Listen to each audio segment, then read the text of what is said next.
Howdy folks, and welcome back to World of Warships with Rear Admiral Jingles. Today we have a Tier 10 random battle domination mode on the Shatter map. On the star of today's show, in the US Navy Tier 10 heavy cruiser, the USS Des Moines, is Der Studikopf. Sounds suspiciously German if you ask me. Google Translate failed, it's the something head, but the closest it come up with was the Italian word studi, which I'm almost certainly mispronouncing, which means education. So, I don't know. Cleverhead? Smart ass? I haven't got a clue. Any Germans out there, help me out in the comments. I'm not going to go into any great detail talking about the USS Des Moines. I mean, I figure most of you must be pretty familiar with it by now. It's a very popular ship. I've featured it in a lot of replays. Capsule review of this ship.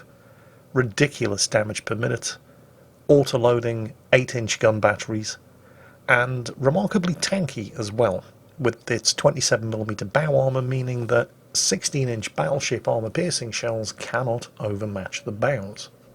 Studikopf is rocking a fairly standard USS Des Moines consumable loadout, as well as the obvious damage control. He also has hydro, radar, and damage repair party.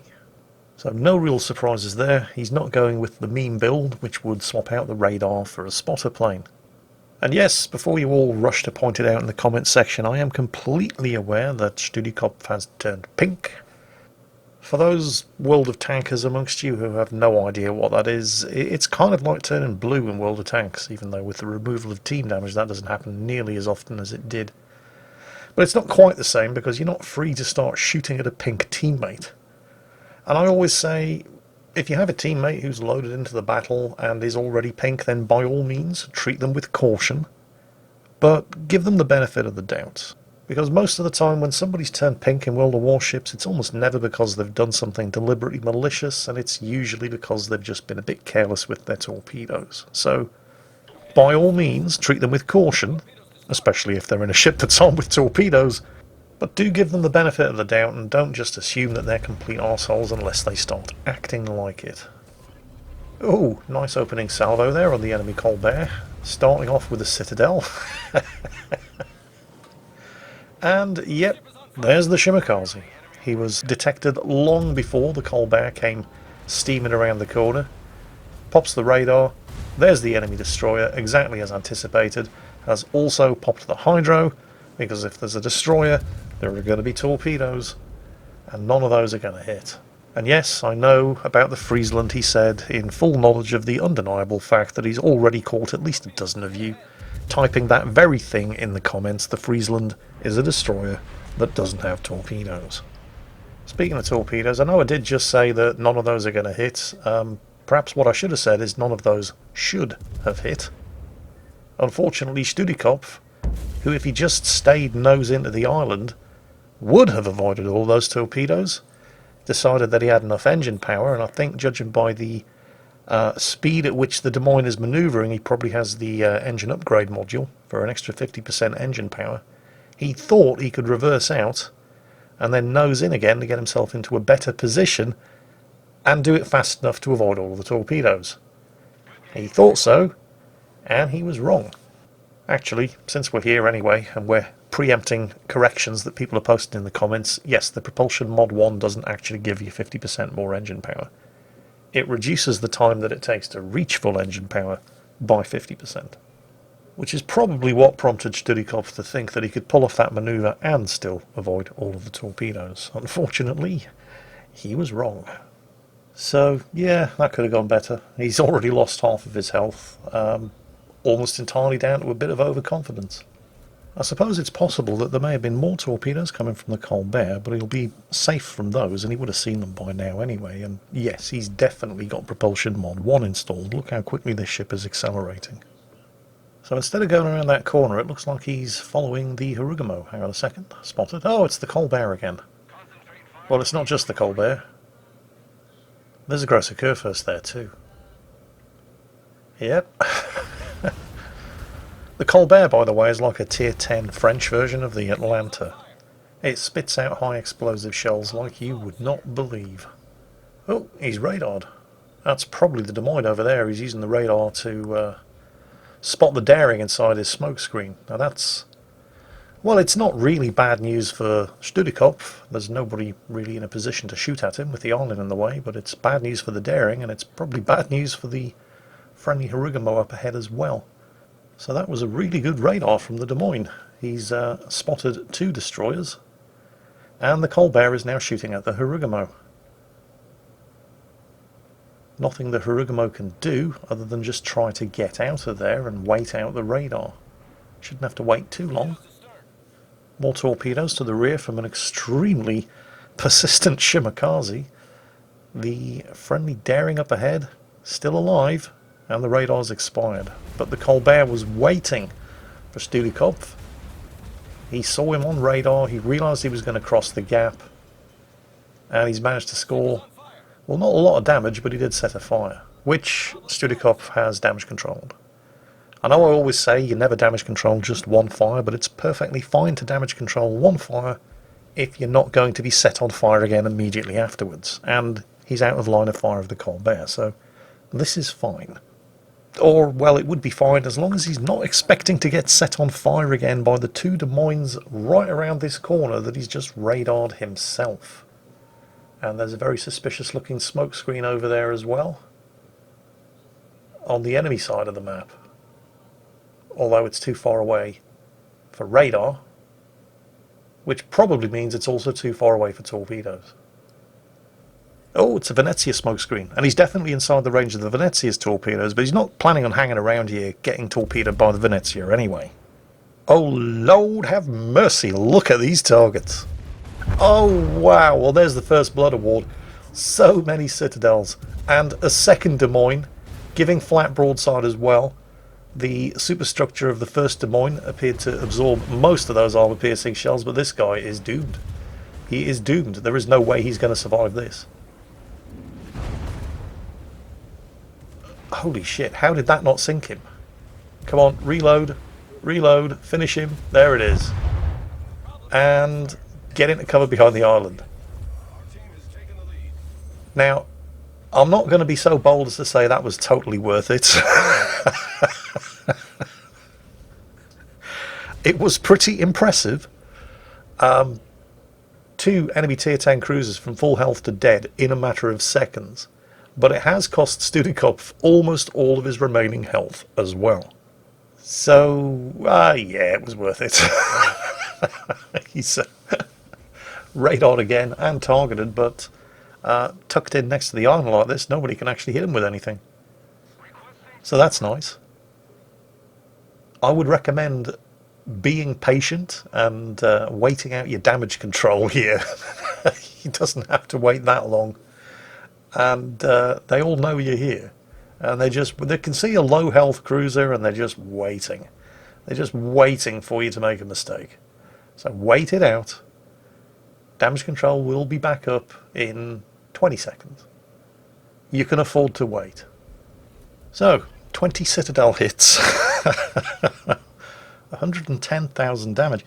If you'd been in a battleship and scored that many Citadels, you would have wiped out the entire enemy team by now. Sadly, the Des Moines is just a heavy cruiser. I mean, it's a heavy cruiser. 8-inch shells, when they cause Citadels, will do a lot of damage, but they don't do nearly as much damage as, for example, a battleship's 16-inch armor-piercing shell. Then again, quantity has a quality all of its own, and the Des Moines spits out its 8-inch armor-piercing shells a damn sight faster than any battleship could manage, as that Venezia is about to find out the hard way. How the Venezia can possibly have forgotten that there's a Des Moines here, I have no idea, but he's about to be reminded. Not that he's going to be able to do anything with that information, of course, and Studikopf is already targeting the Moskva, and coming under fire once again from our pesky little friend in the Colbert, who is proving to be extremely annoying, but not nearly as annoying as Studikopf is proving to be to the enemy team's heavy cruisers. He's managed to score Citadels on the Moskva, who is now turning away. And, oh, fireworks, you know what that means, don't you? He just got the Confederate Award, and that triggered the hit hard talent, which means that Studikopf, the sneaky little bugger, is running Bill Halsey as his commander. But he's being sneaky about it. He hasn't activated the coloured tracer to advertise the fact that he's got Bill Halsey as his commander, and the hit hard talent now means, wait for it, his 8-inch guns, which, since he's in a Des Moines, already had a dizzyingly fast base reload of 5.5 seconds, are now firing 20% faster.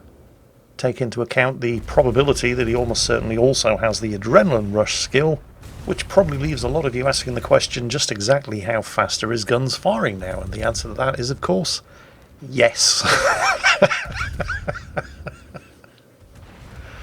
It's hard to be sure, but no less than 3.5 and no more than 4 seconds, or to put it another way, 8-inch guns firing faster than most destroyers' 5-inch guns. Now, given how audacious he was earlier against those two Des Moines, I was actually a little surprised to see him backing away from the Moskva. The Des Moines can quite easily bow tank the Moskva's 220mm guns, but if the Moskva had switched to high explosive, he could have inflicted a lot of damage before Studikov was able to disengage, and in any case, there are far bigger fish to fry over here. You're never going to Citadel Hindenburg, of course, not with its turtleback armour arrangement, but throw enough armour piercing at it and it sinks just the same as anything else. So, Studikop, 29 Citadels, 4 kills and 186,000 damage. What are you going to do for an encore? He's burnt through all of his heals now, by the way. He's got none left. So that 12,000 health that he has, that's all he has to work with. So who's he going to go for? There's a full health Conqueror on the far side of that island. The Moskva's over there. The Shimakaze's been spotted in open water. There's a Yoshino with the Conqueror, or close to the Conqueror. And you don't want to be fighting a Conqueror, because it's high explosive shells. They don't really care about your 27mm bow plating. The Moskva, on the other hand, if it insists on firing armour piercing against a bow tanking Des Moines, the Moskva is almost completely powerless. And if it switches to high explosive and starts angling away, the Des Moines just burns him down with superior damage per minute. So the Moskva is definitely the smart target to go for here.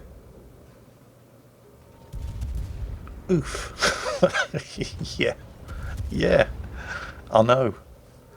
30 Citadels. Yes, it is outrageous. The Moskva's angling away now, though, so he switches to the high explosive. And the Moskva is firing armour piercing back at him, which is doing no damage. 27mm of bow plating. Even a battleship's 16-inch armour piercing isn't going to overmatch that. So the Moskva is only really going to score damage if he hits the superstructure, or if he switches to high explosive. And, as mentioned, even if he switches to high explosive, and even if he has the health advantage, which he did, but he's left it far too late, and he's still firing armour piercing anyway, the Des Moines would just burn him down with superior damage per minute. A couple of seconds earlier, Studikov popped his radar to determine the precise location of any enemy threats on the other side of that island.